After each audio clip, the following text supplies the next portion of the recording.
The Word of God is alive and powerful, sharper than any two-edged sword, piercing even to the dividing asunder of the soul and spirit and of the joints and the marrow, and is a critic of the thoughts and intents of the heart.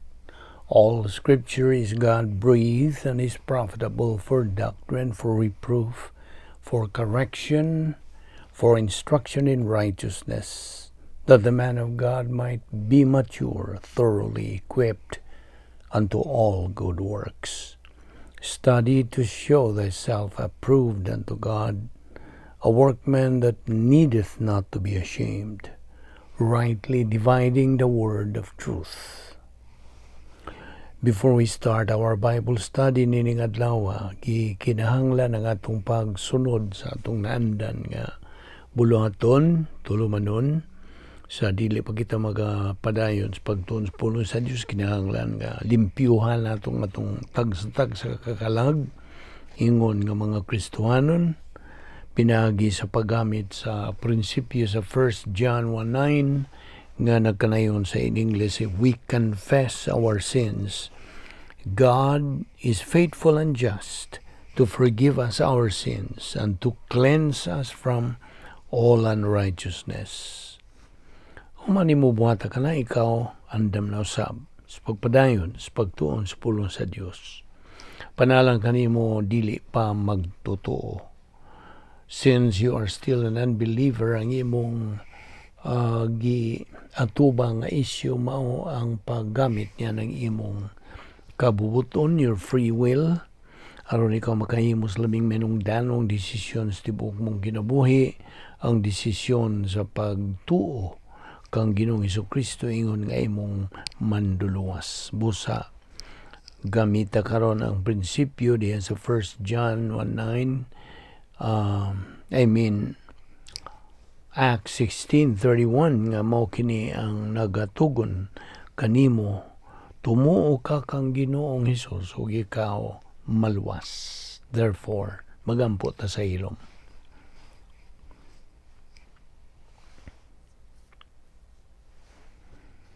Ama namong langit nun, salamat nining lain usab nga higayon, diin kami makapadayon sa pagtuon sa imong pulong. Umani kami pinagis pagtudo ka namos bala ang Espiritu Santo sa tanang kamatuoran. Kining tanan namong ipasalamatan sa ngalan ni Ginoong Hesukristo. Amen.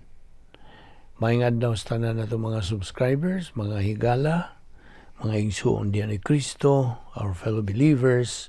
Welcome everyone. Anihan isab kita sa atong naandan nga bulaton na daw adlaw, nga maong pagpakaon sa atong tag sa kakalag.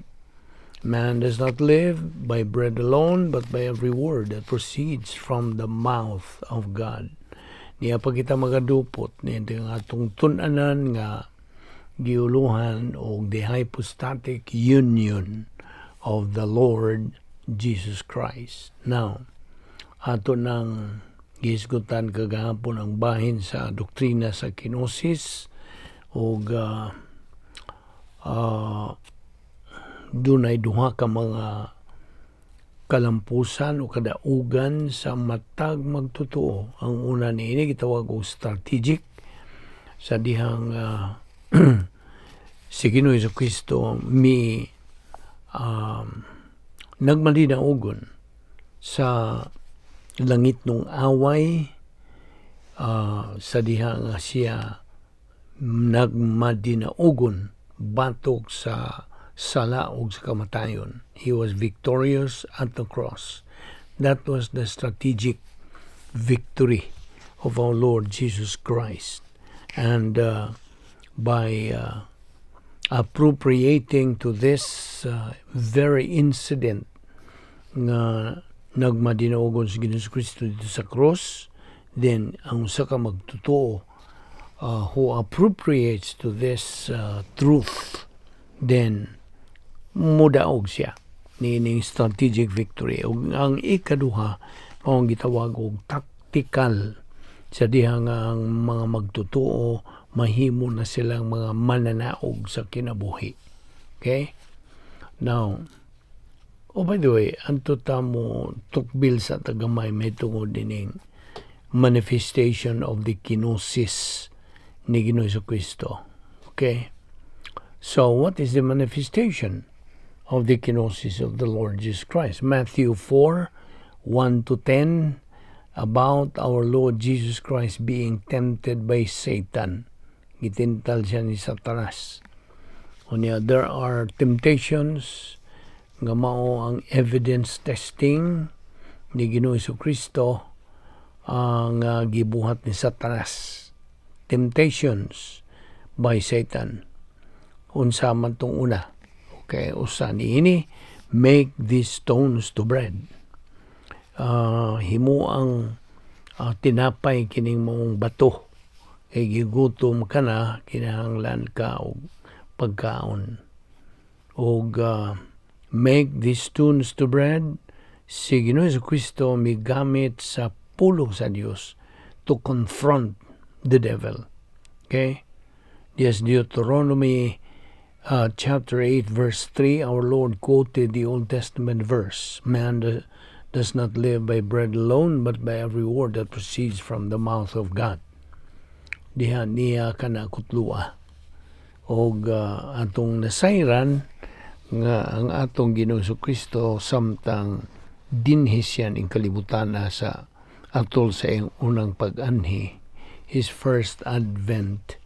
Our Lord Jesus Christ grew in stature and truth. Nakanas Lucas 2:52. O mao nga kita mga magtotoo, gimanduan na sa pulong sa Dios nga patubuon ang atong kalag pinagispagtuon sa pulong sa Dios adlaw nga paagi. 2 Peter 3:18, but grow in grace and in the knowledge of our Lord and Savior Jesus Christ. Now, dito sa inunta sa kenosis ni Ginoong Jesucristo, in our Lord's kenosis, He depended on the Father's provision of the logistical support and on the Holy Spirit sod sa iyang prototype nga divine atmosphere. So, sa matag gayon nga na ay mga pagtintal nga moabot sa atong kinabuhi, gamiton dayon nato ang pulong sa Dios. Bible doctrine should be used in confronting it. Wa kailangang magamit pulong ra sa Dios. Bible doctrine should circulate now in the stream of our consciousness. Kinahanglan na nga magatuyok-tuyok na sa atong panimuot. Now, our Lord's humiliation, pag-biay-biay, pagbugal-bugal nila sa atong Ginoong Jesucristo in the doctrine of kenosis, ang tinuod yun, matuod yung konsepto sa kenosis mo, kini gihawas ni Ginoong Jesucristo diha sa iyang kaugalingon. He emptied himself in the independent use sa iyang tawhanon, Diyos nun nga mga kinaiya. He emptied himself in the independent use of His divine attributes. Si Ginoong Jesucristo did not use His divine attributes sa pagtuman sa plano sa iyang langit ng Amahan. Ang plano sa langit ng Amahan niya alang sa iyang kinabuhi atol sa iyang unang pag-anhi din ng kalibutan na during His first advent. Our Lord Jesus Christ voluntarily took upon Himself sa hulagway sa usa ka tawo in the form of man. So, kini si Ginoong Jesucristo wa siya mo pahimulos. He never took advantage sa mga kinaiya sa iyang pagka-Diyos alang sa kaayuhan niya for His own benefit. No. He never took advantage in His hypostatic union. Diya sa Pilipos 2, Kapitulo 5, kininakalayon, let this mind be in you, which was also in Christ Jesus. Verse 6, who being in the form of God did not consider it robbery to be equal with God. Verse 7, but made himself of no reputation, taking the form of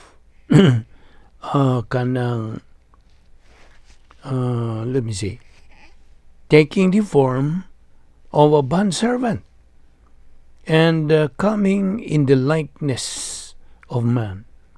Kunya sa versikulo 8, and being found in the appearance as a man, he humbled himself and became obedient unto death. Mao ka na mga bersikulo diha sa Pilipos 2:5 ngadto sa 8. Diha sa John 17 verse 5 also it says, and now, O Father, kinsa nagsulti niini si Ginoong Kristo, and now, O Father, glorify thou me with thine own self, with the glory which I had with thee before the world was. So si Ginoong Kristo was praying for his strategic victory. Ang iyang pagkabot na gyud, pag-abot dito sa cross. Now si Isaiah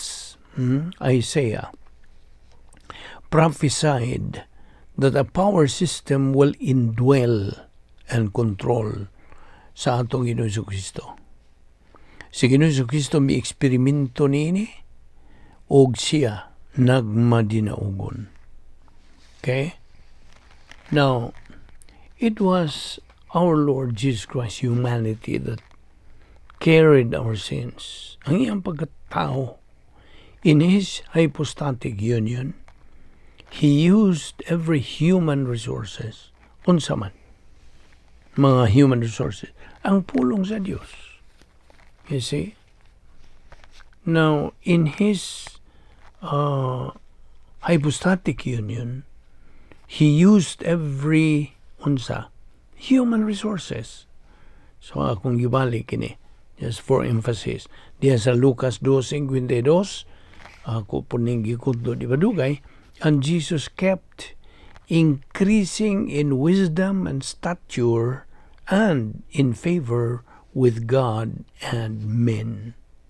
Now, okay, ato ta sa Hebrew 10:5 ngadto sa 10. Ang bersikulo 5, wherefore, when he cometh into the world. Verse 6, in burnt offerings and sacrifices for sin.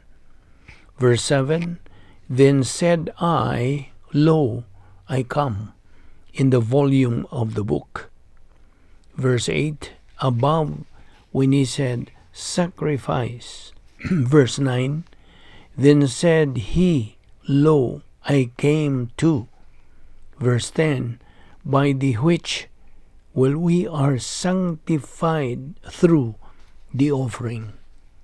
Philippians 2:7-8, versikulo 7, but made himself, kinsa man himself, si Ginoong Kristo, but made himself of no reputation, and took upon, and verse 8, and being found. Okay? Ang prinsipyo nga atong kuhaon ni mo kini. Si Ginoong Kristo had to become humanity to be the Savior. Kadi man siya mahimong manluluwas, kundi siya mahimong tao. You see? He has to become a man. So, to become humanity. Only the humanity ni Ginoong Kristo could bear our sins in order to be the mediator. 1 Peter 2, verse 24. Now, aron ang usa mahimong tigpataliwala, mediator, mo ka ni Visayan, di ba? To be the mediator, he had to be equal to both God and man. Basta? Giginahanglan. Mahimo siyang tao nga tinuod, matuod, o Diyos nga matuod. So, as God, Our Lord Jesus Christ was infinitely superior. Our Lord's virgin birth, you see, pinagi niya to. Our old sin nature is not part of the soul, but in the cell structure of our human body. Na tulad ng gisingit, kining kinaiyang makasasala, niya magod ni sa tanang silda sa atong lawas, you see. But the old sin nature is not part of the soul.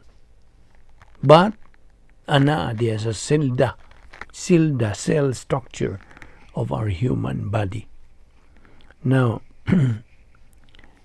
on the material side, okay? Oh, by the way, kini ba nga itong kinaiyang makasasala nga ning tapot na dinhi sa atong tibuok lawas, human gyud, nalaglag si Adan ug ang babae. Itong unang ginikanan siya, kung kita kay nakapanunod man nila sa ilang salang panulundon din mo ka na. O kini nga itong kinay magkasalmi tapot, dungan niya to. Kaya mao man ang formula nga atong sundon. Adam's original sin plus old sin nature equals spiritual death. Tandang mga tao ng kalibutan na naimula gikan sa Dios. You see? Wala yung paagi nga ikaw may balik nga to sa Diyos, pinaagi lamang sa iha sa Diyos. Kung ang mga tao karong panahon na naghimo-himo silang kaugalingong pamaagi kung saan paghibalik nga to sa Diyos. Wala. Wala o wala. Ang Diyos ra ang atong gisunod. Mao na nga ang Episo 4:22 ug ang Kolosas 3:9 nagahisgot tataw sa atong kinaiyang makasasala. Now, on the material side, Romans 7:18 says, "In my body dwelleth no good thing." Na, wala yung mga maayo. Dinhi sa atong kinaiyang makasasala, nining atong lawas. Okay? Og ugma atong hisgutan kining mitosis kuno nga gikinahanglan kini atong hisgutan sa baron maklaro nato kining bahin ning atong pagtuon sa hypostatic union ni Ginoong Jesucristo. Okay, din nilang una kita kutob, magampo ta. Amahan namong Dios, salamat sa imong grasya.